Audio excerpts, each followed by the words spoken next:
Welcome back to Cobbs Corner. I'm your host, Morgan Cobbs. In today's episode, we are reviewing Avengers Infinity War.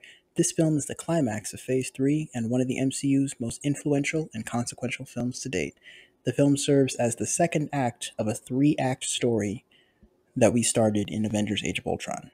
The Avengers was the introduction, Avengers Age of Ultron was Act 1, Avengers Infinity War is Act 2, and Avengers Endgame, which is still to come, will be Act 3.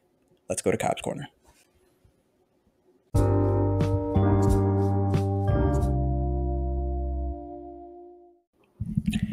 Before the film even starts, we get a voice cameo from Kenneth Branagh, who directed the first Thor movie, giving out a distress call to any nearby vessels. This occurs during the usual Marvel Studios title sequence. The film picks up right where Thor Ragnarok left off, with Thanos attacking the Asgardian ship escaping from Asgard on their way to Earth. Many Asgardians are killed, as there are very few fighters on this civilian cruiser. Thanos reveals himself wearing his gauntlet, as well as his armor, and the gauntlet already contains the Power Stone. He grabs Thor by the neck and threatens to kill Thor if Loki doesn't give up the Tesseract. Thor says that they don't have the Tesseract because it was destroyed on Asgard. Loki reveals the Tesseract to Thanos and then says how we have a Hulk. Hulk attacks Thanos and even gets Thanos pinned down. Thanos then fights back and is able to overpower the Hulk without even using the Power Stone. This is the last time that we see Conqueror Thanos with his armor still on. Heimdall uses dark magic to summon the Bifrost one last time to send Hulk to Earth. Thanos kills Heimdall and then takes off his armor as he accepts the Tesseract and breaks it, revealing the Space Stone hidden inside. This now makes Thanos the most powerful being in the universe because he wields not one, but two Infinity Stones. Just then, Loki appeals to Thanos, saying that if he's going to Earth, then he might want a guide who has a bit of experience in that arena. Loki tries to trick Thanos into believing that he has now sided with him, pledging his undying fidelity and loyalty, and he even tries to kill Thanos. Thanos stops Loki's dagger with the Space Stone and then proceeds to choke the life out of Loki. Loki's final words are, "You will never be a god." Thanos throws Loki's corpse to the ground in front of Thor as he says, "No resurrections this time." The Asgardian ship is destroyed, and we then proceed to follow Hulk on his journey to Earth. Hulk crashes into the New York City sanctum, where he is met by Doctor Strange and Wong, as he warns them that Thanos is coming. We then see the title of Avengers Infinity War. Tony Stark is seen walking through the park with his now fiancée, Pepper Potts. Their day is interrupted by Doctor Strange and Bruce Banner, who has been MIA for the past 3 years. Strange says how they need Tony's help to defeat Thanos. Tony agrees and they all go to the New York City sanctum. Wong explains how the Infinity Stones came to be following the Big Bang and how they each represent an essential aspect of existence, namely space, reality, power, mind, soul, and time. Bruce explains how Thanos is like a plague. He attacks every planet and he kills half the population, and that he sent Loki to attack New York back in 2012. The two Infinity Stones on Earth are the Time Stone, which Strange has and swore an oath to protect the Time Stone with his life, and the Mind Stone, which is inside of Vision. Just then, New York is attacked by two members of the Black Order, or the Children of Thanos, as they're referred to in this film, namely Ebony Maw and Black Dwarf. Maw is essentially Thanos' hype man, who has his whole speech prepared. Like, "Hear me and rejoice, as you are about to get killed at the hands of the children of Thanos," or whatever. Like, he's pretty much probably the funniest member of Thanos' main squad. And then Tony just is not having it. He just cuts him off. It's like, "I'm sorry, Earth is closed today. Wherever you are, you better pack it up and get out of here." I tell you, the banter in this movie is amazing. And then Ebony Maw addresses Strange, "Stonekeeper, does this chattering animal speak for you?" And then Strange says, "Certainly not. I speak for myself. You're trespassing in this city and on this planet." And Bruce tries to Hulk out, but he is unable to, given the fact that Thanos just beat the Hulk without even using the Time Stone. So, Hulk is pretty much tired of always being Banner's go-to whenever he's in trouble. So So Bruce just kind of hangs back, and Wong agrees to look after him, and the enemies approach, and Stark reveals his new Mark 50 armor, which has nanotech, as he blasts Maw and Black Dwarf with his Mark 50 armor. The fight continues, and Strange portals them to a park. Meanwhile, Peter Parker sees the spaceship while on a school bus trip to MoMA, and he tells Ned to cause a distraction. Ned screams, "We're all gonna die," as everyone looks at the spaceship. We get a cameo from Stan Lee as the bus driver, as he says, "What's the matter with you kids? You never seen a spaceship before?" And Peter quickly changes into his Spidey suit and swings on over to the fight. He stops Black Dwarf from crushing Iron Man, and Iron Man explains how he's from space and he came to steal a necklace from a wizard. An oversimplification of the last, 3 minutes of this film, but okay. Throughout the fight, Hulk still refuses to come out despite Bruce's demands, and he even says no. Peter ends up being beamed up to the spaceship along with Strange. Iron Man follows them, and the feet of his suit become a jet. They, come together to become one giant jet, which gives him more juice so that he can reach the spaceship. He tells Peter to let go because he's too high up and will run out of oxygen. He unlocks storage lot 17A, which is the Iron Spider suit we saw at the end of Spider-Man Homecoming, also nanotechnology. The suit goes on to Peter, and Friday deploys his parachute to send Peter home. But Peter still makes it onto the ship. Meanwhile, on Earth, the Time Stone has now been taken, and the Sanctum remains unguarded. Bruce finds Tony's flip phone, which had Steve Rogers' number on it, and tells Wong that he's going to make a call. We then cut to the Guardians of the Galaxy in space as they listen to the song Rubber Band Man by the Spinners. They are following the distress signal we heard at the start of the film. They arrive at the signal origin and realize that they're too late, and all the Asgardians that didn't escape were killed. But then Thor falls onto their windshield and even opens his eye. They take him in and wake him up. Thor explains how Thanos killed all of the Asgardians, and he already has the power in Space Stones, making him the most powerful being in the universe. Next, Thanos is headed to Nowhere, which is where we saw the Reality Stone get stored with the Collector at the end of Thor the Dark World. The Time and Mind Stones are safe on Earth, and nobody has ever seen the Soul Stone. Thor also says how they need to go to Nidavellir, which is the birthplace of his hammer Mjolnir, in order for him to get a new weapon to kill Thanos with. After some quick banter between the Chris's, Thor and Peter Quill, Thor, Groot, and Rocket go to Nidavellir, while Star-Lord, Mantis, Drax, and Gamora go to Nowhere. Back on the Black Order ship, Ebony Maw has Strange surrounded by needles, which were originally designed for microsurgery, which is kind of a shot taken at Stephen Strange's work as a neurosurgeon who did perform microsurgery before his days as a master of the mystic arts. Maw demands that Strange give up the Time Stone as he begins to puncture Strange with the needles. Just then, Strange is saved by Iron Man and Spider-Man after Peter references the movie Aliens and blasts Ebony Maw into space. Ebony Maw, more like Ebony Fraw, am I right? It's a dad joke. After some bickering between Iron Man and Doctor Strange, they agree to take the ship to Titan, which is Thanos' homeworld. Tony even dubs Peter an official Avenger.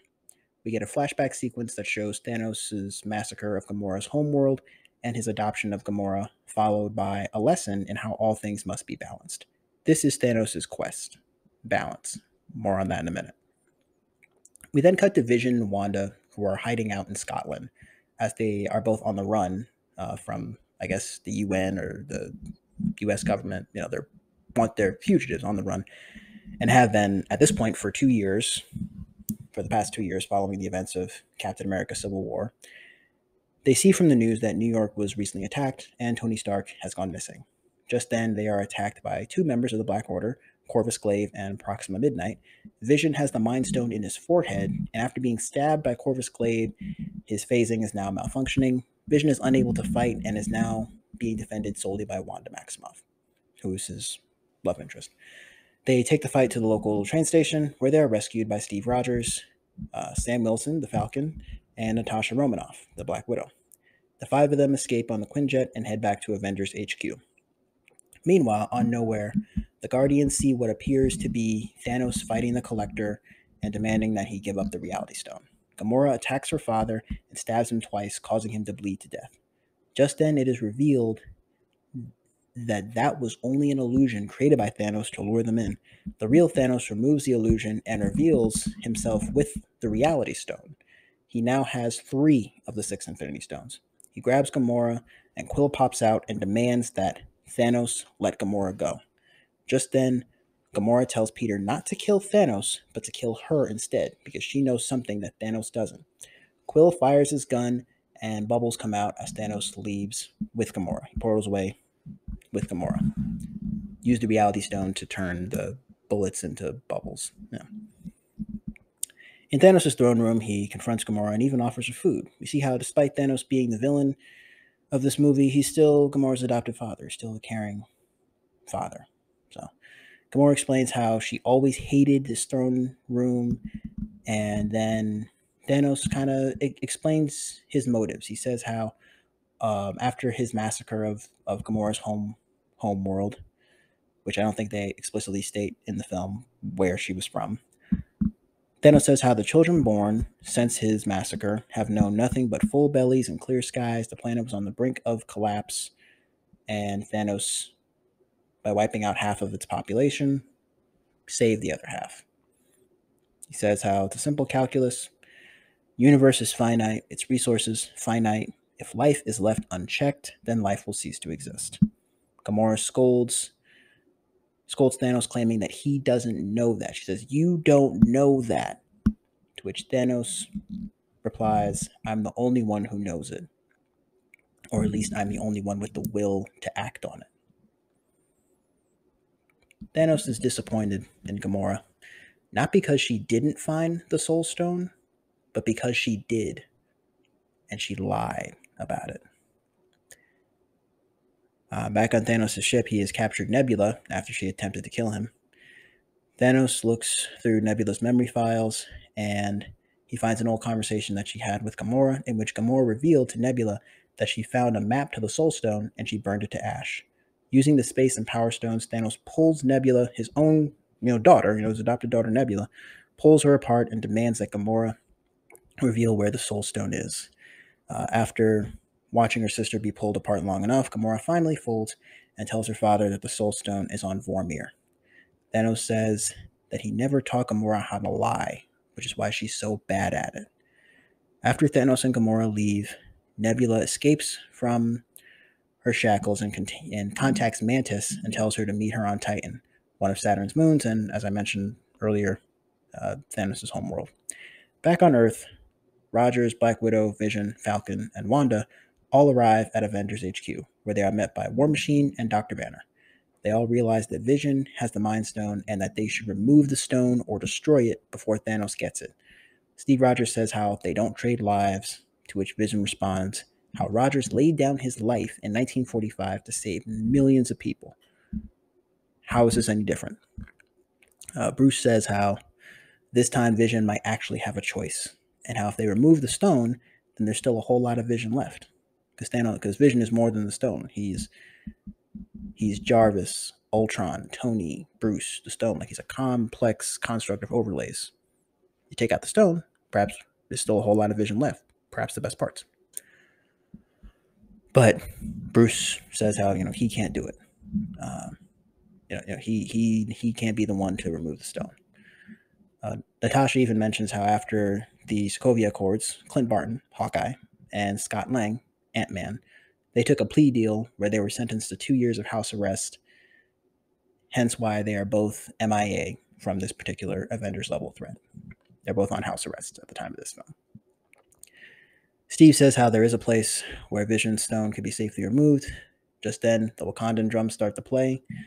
They take Vision to Wakanda, where Shuri gets to work on removing the stone. Rocket, Groot, and Thor make it to Nidavellir and realize that the forge has gone cold, which hasn't happened in centuries. They are met by Eitri the dwarf, who attacks them, saying how Asgard was supposed to protect them, and Thanos forced him to design the Infinity Gauntlet and still removed Eitri's hands and killed all 300 dwarves who lived on that rig. Eitri tells Thor about the weapon Stormbreaker, which should be able to kill Thanos, and in theory, could even summon the Bifrost, which was destroyed on Asgard in Thor Ragnarok. They use the pod to start the forge, which Thor has to manually hold open in order to heat up the metal. Because it harnesses the power of a dying star, and then Thor has to, the mechanism's crippled, so Thor has to hold that forge open. Thor held it open as long as he could. The metal melted, and the axe was forged, but then Thor, he lets go and then falls back over to where the forge was. And Eitri was unable to forge the handle. So Groot finally puts down his video game, picks up the pieces of the axe with his arm, and then chops it off, sacrificing a limb in order to provide Thor with a handle for his new weapon. On Vormir, Thanos and Gamora have to climb a mountain. They are greeted by the Red Skull, who we last saw in Captain America: The First Avenger, as he was blasted into space by the Tesseract. He now has to protect the Soul Stone. He refers to Thanos as the son of Alars and Gamora as the daughter of Thanos. The price to gain the Soul Stone is a sacrifice. You must lose that which you love, creating an everlasting exchange. A soul for a soul. Thanos must sacrifice his daughter Gamora, which he isn't happy about, and he even cries. Gamora attempts to take her own life with her balance dagger, which Thanos then turns into bubbles with the Reality Stone, saying how he ignored his destiny once and he won't do it again. He drags Gamora to the edge of the cliff and throws her off. Thanos killed his own daughter in order to get the Soul Stone. Back on Titan, Spider-Man, Iron Man, and Doctor Strange are met by Star-Lord, Drax, and Mantis, who think that they are working for Thanos. They think that Iron Man, Spider-Man, and Doctor Strange are working for Thanos and that they have Gamora. Quill asks Stark, "Where is Gamora?" Stark responds with, "I'll do you one better. Who is Gamora?" And then Drax responds with, "I'll do you one better.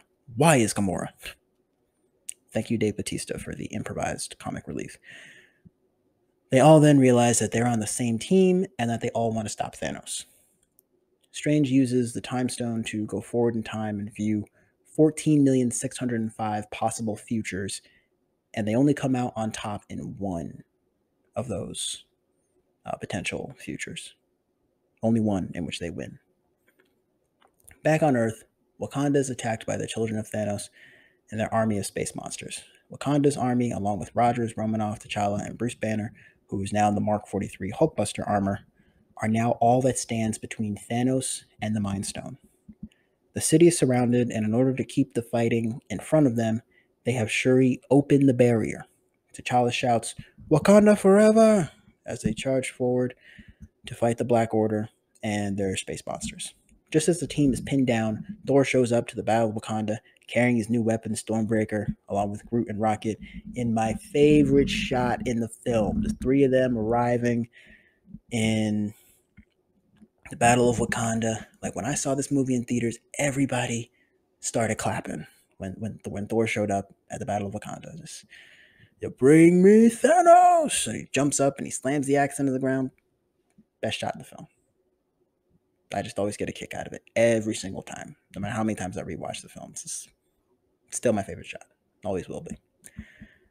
We then cut back to Titan, which is where Thanos has now shown up and is greeted by Doctor Strange, who concludes that Titan is Thanos' homeworld. Thanos, uses the Reality Stone to kind of turn back time and explain how his planet was once habitable. It was once, a nice planet. It was a place where he lived and grew up. But his home, it had faced extinction. It was facing extinction because too many mouths to feed, not enough to go around. He proposed a solution. Genocide, essentially. But fair, random, dispassionate, fair to rich and poor alike. He wanted to wipe out half of the planet's population in order for the other half to thrive off the planet's finite food and resources. They called him a madman, and what he predicted came to pass. To which Strange says, "Congratulations, you're a prophet." And Thanos responds with, "I'm a survivor." The planet collapsed and is now uninhabitable, and is 6 degrees off its axis. The gravity's all over the place. Once Thanos heard about these Infinity Stones, he realized that he didn't have to go planet by planet, massacre by massacre. He could just simply collect all 6 Infinity Stones and simply snap his fingers and wipe out half of all life in the universe and tip everything towards balance. And now, once he's done, he would finally rest and watch the sun rise on a grateful universe. He explains all this to Doctor Strange, like he literally explained his evil plan. So we now see that Thanos' motives are somewhat justifiable, and that he is, in fact, a survivor, which I'll talk about more about in the next segment when we go into themes and impact. But you can't help but see where Thanos was coming from. You know? As Thanos is explaining this to Strange, he then has a giant structure dropped onto him by Iron Man. The heroes on Titan fight Thanos through collaboration. Strange uses his sling ring to allow Spider-Man to teleport and attack him. The group even pins him down, and Mantis puts Thanos to sleep. While the rest of the team is removing Thanos' gauntlet from his hand, Quill is antagonizing Thanos as Thanos mourns the death of his daughter Gamora. He reveals that he killed Gamora and that he mourns the loss of, his albeit adopted daughter, Gamora. Quill gets emotional as he tells Thanos how he didn't have to kill her, and Quill then proceeds to attack Thanos and break everyone's grip just as they were about to get the gauntlet off of his hand. I couldn't tell you how mad I was at Quill. First time I saw this movie, it's like, if you look closely, like they literally had the glove off of his hand, and then, and then he's knocked out of the trance, and so, Nebula shows up. She kamikazes Thanos and demands to know where Gamora is.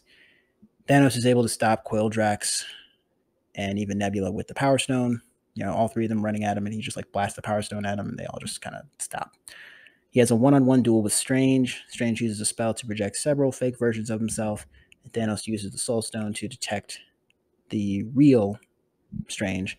Thanos throws a black hole. Well, I guess things like Strange tries to throw the mirror dimension at Thanos, which he then turns into a black hole, and then throws a black hole at Strange, which he then turns it into butterflies. By far, one of the best one-on-one battles in the MCU thus far. Highly recommend that you guys check out this scene on your own time. Thanos grabs the Eye of Agamotto and realizes that it's a fake. Just then, Iron Man faces off against Thanos, and Thanos reveals that he knows who Stark is, and how Stark isn't the only one who's cursed with knowledge. Stark responds with, "My only curse is you." In this fight scene, Tony faces off against all 3 of his solo villains from the Iron Man trilogy in reverse order. He hits Thanos with rockets and, I guess a few backhanded,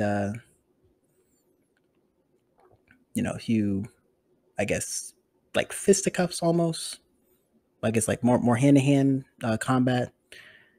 Just sort of him versus Thanos, similar to what we saw when he fought Aldrich Killian in Iron Man 3. He eventually does partially pin Thanos down and make him bleed, to which Thanos says, "All that for a drop of blood," which is a callback to Ivan Vanko's line in Iron Man 2, where he said, "If you can make gold bleed, then people will cease to believe in you." The battle ends with Thanos. Really the Mark 50 nanotech armor just coming apart, similar to how the Mark III armor came apart during the final battle in Iron Man.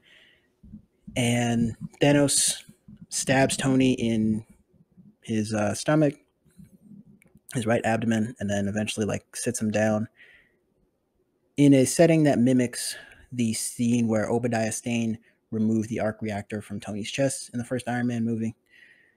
Thanos tells Tony how, "You've earned my respect, Stark. When I'm done, half of humanity will still be alive.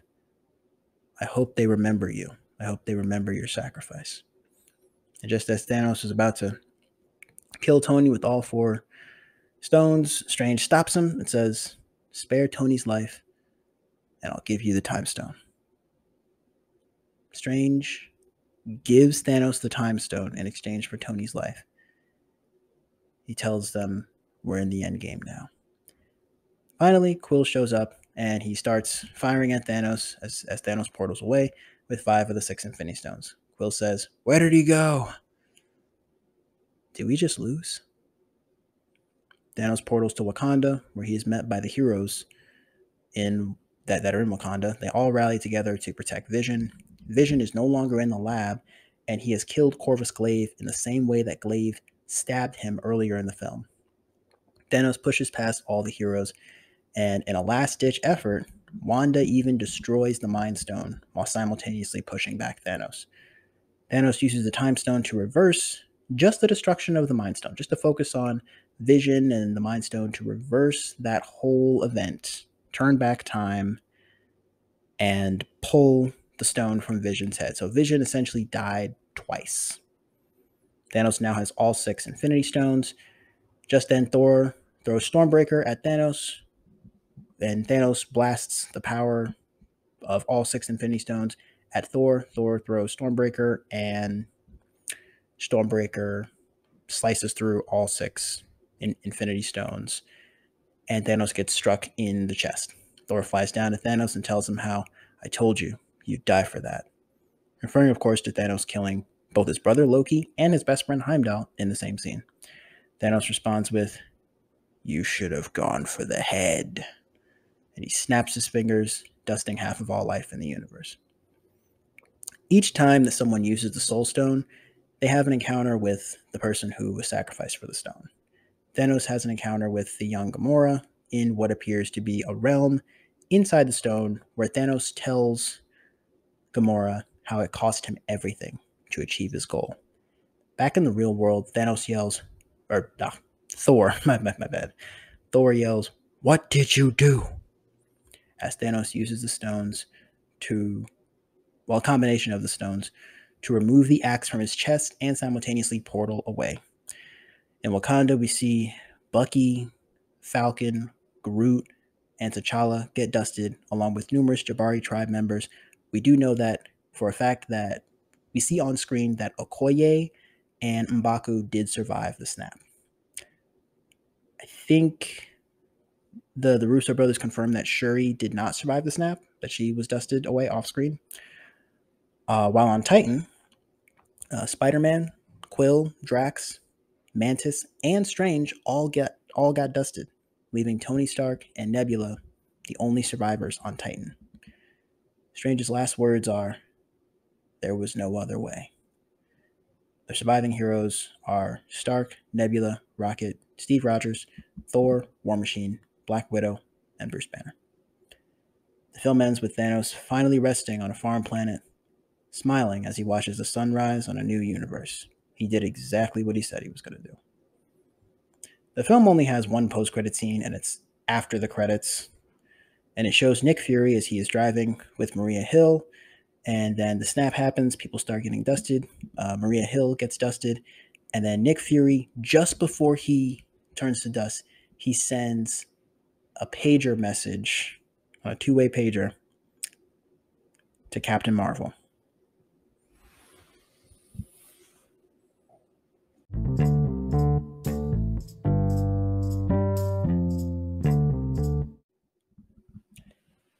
Avengers Infinity War deals with the themes of loss and the ability to make sacrifices for the greater good, and the ability to just let go and move on, and accepting that death is a part of life. You see how Loki was unable to let Thor die in order to stop Thanos from getting the Space Stone. Gamora couldn't let her sister Nebula die in order to stop Thanos from getting the Soul Stone. We also see on the flip side that Thanos was willing to trade lives, that he was willing to sacrifice his own daughter in order to not only sacrifice, he was willing to kill his own daughter if it meant that he got the Soul Stone. And that's exactly what he did. He was willing to let numerous members of the Black Order, numerous members of the Children of Thanos, die. I think we see all 4 of them die in this movie. Yeah, watch all 4 members of the Black Order die.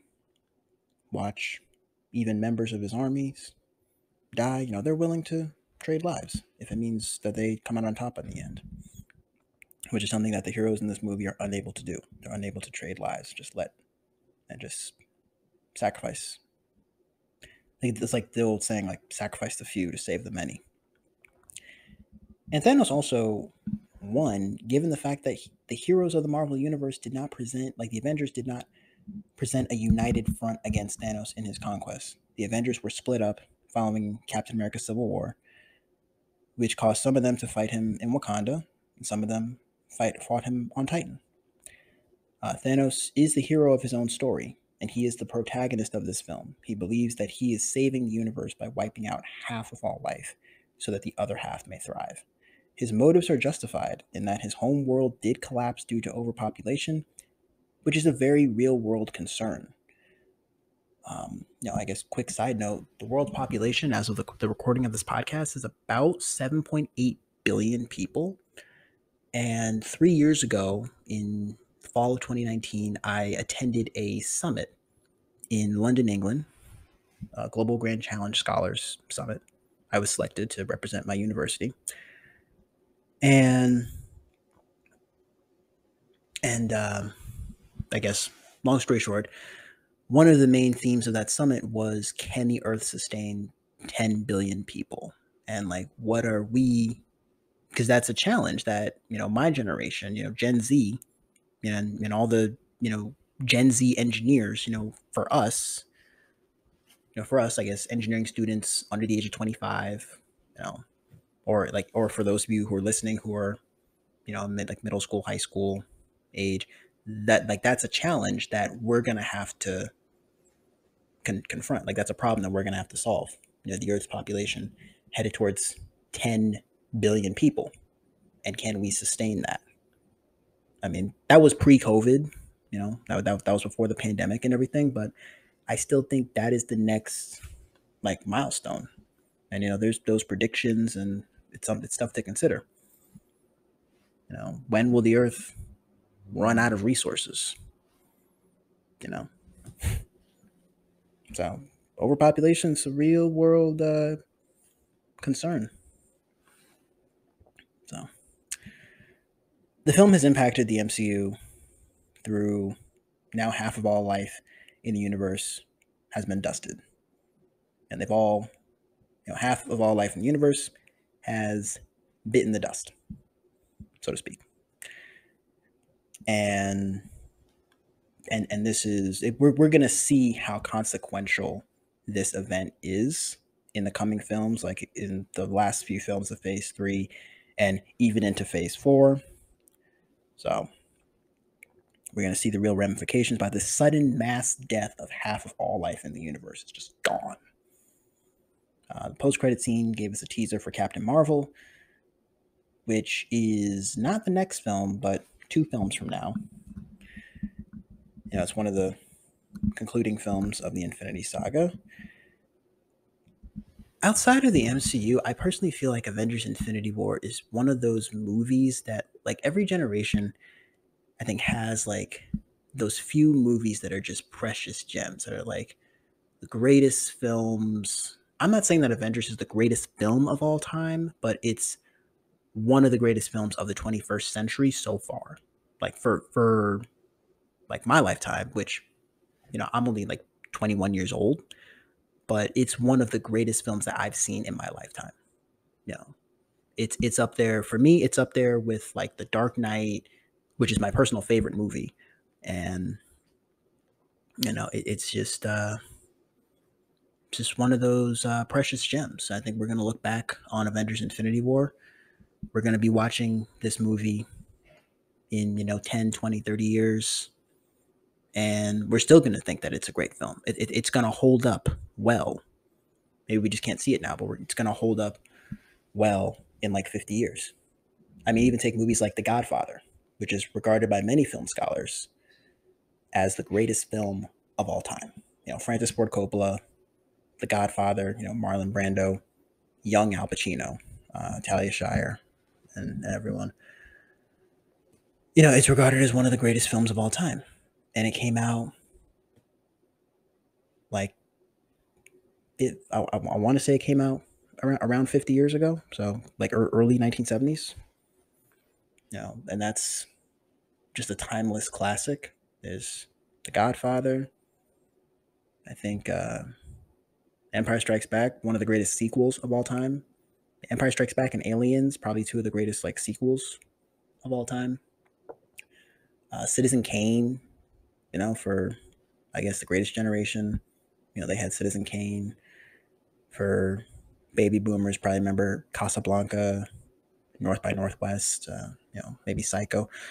So yeah, I think we're gonna see as time goes on, Avengers Infinity War is going to be one of those films that is just one of the greats. Maybe not the greatest, but it's one of the greats. It's definitely my favorite movie in Phase 3. I'm not sure if I go so far as to call it my favorite MCU film. Not sure if I would go so far as to call it that, but it's definitely my favorite film in Phase 3. Yeah. So let me know what you guys thought about this movie. Where does it rank for you in your Infinity Saga lineup? Just feel free to hit me up on Instagram or TikTok with your thoughts on this film. All those links are in the show notes below. That's all I have to say about Avengers Infinity War. We will now close out the episode with a new segment I'd like to call Current Nerd News. Stay tuned.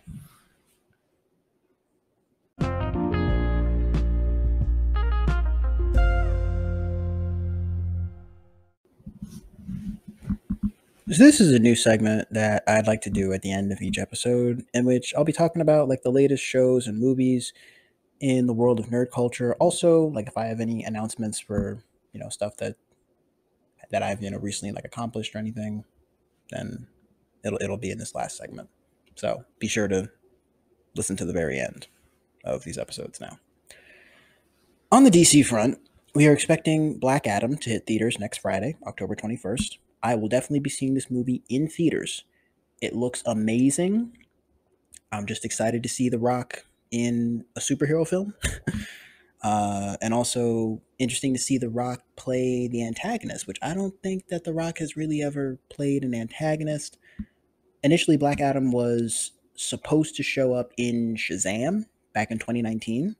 But good thing that they're giving him his own solo movie. I think Black Adam, he has such an incredible origin story, such an interesting like backstory, from like being a slave to then receiving the same powers as Billy Baxton and receiving the powers and abilities of Egyptian deities, which also maintaining the acronym of Shazam.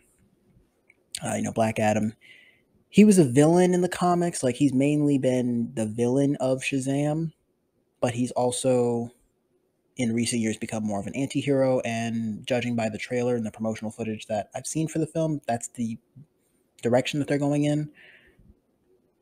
And I think that's a good direction for them to go. He's an anti-hero. And yeah, I'm just interested to see what Black Adam's origin story is. We've never seen him on the big screen before. I think the DCEU is definitely making a comeback. A lot of their early movies were hit or miss. Last film of theirs that I actually saw and like loved. I loved the Snyder Cut of the Justice League, but the Suicide Squad was phenomenal. Okay. Shazam was all right. Shazam was a fun little superhero movie, but I'm interested to see what they do with Black Adam. I am seeing it in IMAX, so I will let you guys know my thoughts on the film. I'll maybe do a spoiler-free review, which is kind of what I've been doing with the movies that I see in theaters. I'll probably do like a spoiler-free review of that movie after I see it in theaters. In the world of Marvel, there's a lot going on. The She-Hulk season finale just aired yesterday. It was awesome. There's lots of meta humor, lots of fourth wall breaks. It's a really, really just action-packed, nonstop season finale. I just really, really enjoyed watching it. Really enjoyed the season finale. I like the show. I think this is a show that's kind of divided the Marvel fans. Like some say, like, oh, the MCU is dying with She-Hulk, and like, oh, the MCU is dying, and others say, oh, it's actually a really good show. I fall into the latter category. I don't think that the show is killing the MCU. I think it's a fun superhero show. I think, even shows like Miss Marvel, like Miss Marvel, I liked. She-Hulk, we get to see a window into the legal side of being a superhero.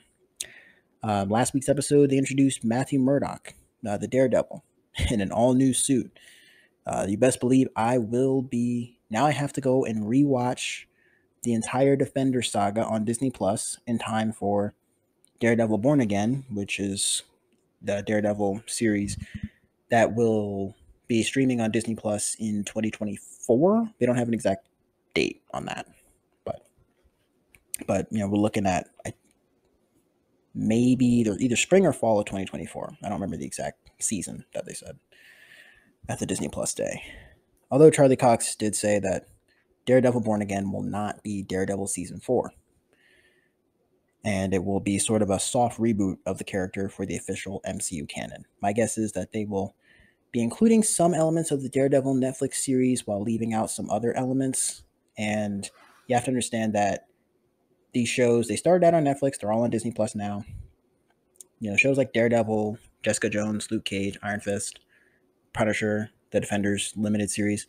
That's all MCU adjacent. Like, they have their own smaller shared universe within Hell's Kitchen, and they reference events in the MCU, but the reason why they're not official canon is because on the big screen, well, before Spider-Man No Way Home, we had never seen or heard about the Defenders like that. That's never mentioned in the larger MCU, like on the big screen. Even on any of the Disney Plus shows, they've never mentioned the Defenders or anything. We do know that Wilson Fisk is canon. Well, Wilson Fisk as Kingpin and Daredevil are canon, but we still have yet to see Luke Cage, Iron Fist, Jessica Jones, or the Punisher. So we don't know if they're official canon. So my guess is, again, they'll take some elements. They'll pick and choose which elements from the Daredevil Netflix series to bring into the official canon in Daredevil Born Again. But soft reboot. So, Marvel Studios' Werewolf by Night looks amazing. I started watching it. I have not finished it yet. As soon as I do, I will, give you guys my initial thoughts on the film. It looks pretty good. We're exploring the supernatural side of things in the MCU, which the MCU has never really done a flat out horror movie. I mean, Doctor Strange in the Multiverse of Madness had its horror elements because, Sam Raimi, he's known for directing Ash vs. Evil Dead. It had its horror elements, but the MCU's never done a horror film. And it's a short film. It's like less than an hour. It actually has like a solid story, a solid, everything. I don't want to reveal too much, but yeah, I mean, it looks pretty good. And I watched maybe like the first half of it, so I'm interested to see how it ends and see what impact it may have on the MCU. Let me know if you guys want me to review that film next. I mean, I could do like a short bonus episode where I review that episode, where I review Werewolf by Night. Seems like a fun little side story. And Black Panther Wakanda Forever is right around the corner. It hits theaters on November 11th, and it just might be the serious, impactful, action-packed thriller that the MCU desperately needs right now. Okay, like I mentioned before, the Marvel fandom, we've kind of been divided by She-Hulk. I think we can all rally behind Black Panther Wakanda Forever. It looks amazing. It carries an emotional toll as it's tasked with carrying on the legacy of the late Chadwick Boseman. Nevertheless, the movie still looks very promising. It's going to expand the MCU. We're going to see new characters, new locations, new mythologies. Even, like I think in the MCU, like we've seen a bit of like African mythology. Like there's the Panther goddess Bast, and in Thor: Love and Thunder, we see like the different gods and the different mythologies throughout the Marvel Cinematic Universe. So we're going to see possibly a whole new mythology, whole new set of characters, new locations. And it's going to explore other parts of Wakanda that we didn't get to see in the first film. And possibly even some new themes. So I'm very, very, very excited for Black Panther Wakanda Forever. It's been one of my most anticipated films of 2022, hands down. Last update from Marvel, last piece of Marvel content that I'll cover. It's now confirmed. Deadpool 3, it's official. Ryan Reynolds is coming back as Deadpool. Hugh Jackman is showing up as Wolverine. I'm interested to see what they're going to do with that, especially after the movie Logan.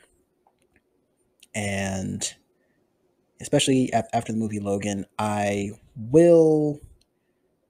Now, although the movie doesn't come out until November 8th, I think the initial teaser was for September 6th, but they recently announced that they pushed back, Marvel Studios, they've pushed back the release date to November 8th, 2024. So I'm hoping for more of that, Deadpool nonstop action anti-hero. I mean, I love the first one. Second one was okay. I don't know. I mean, again, let me know what you guys thought about Deadpool 2. It was all right. It wasn't the best. It wasn't the best. It wasn't as good as the first one, in my opinion. But perhaps in 2024, in the weeks leading up to the release of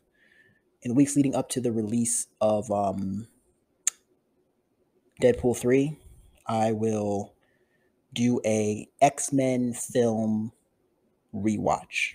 I'll rewatch and review all of the X-Men movies, which I actually haven't seen all of them now that I think about it. I don't think I ever saw New Mutants or X-Men Apocalypse.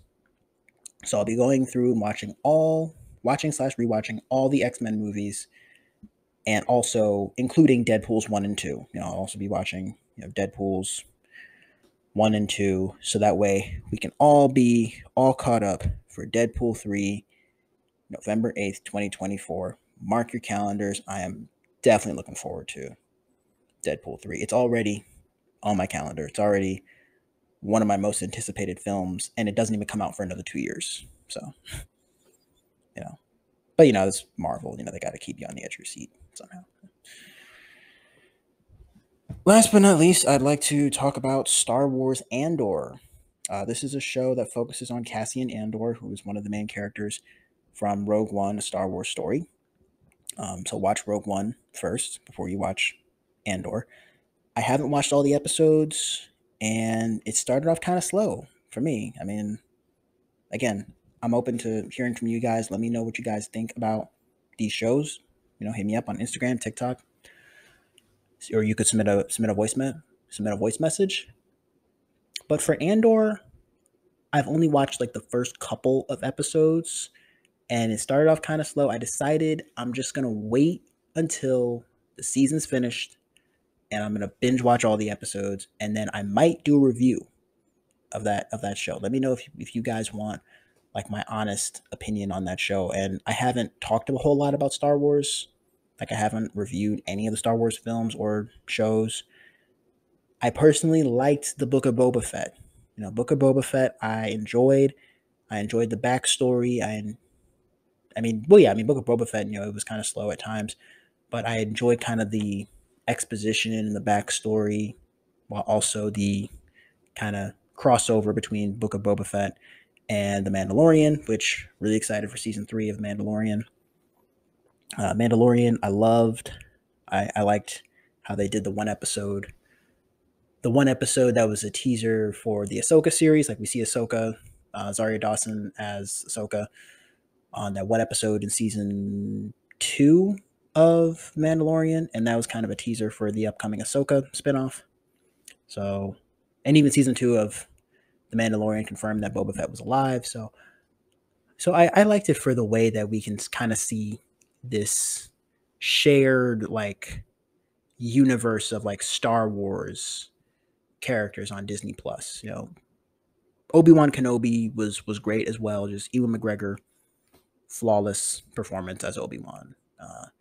Nice to see Obi-Wan and even Luke and Leia during that in-between period, in between Revenge, after Order 66 and before the Battle of Yavin.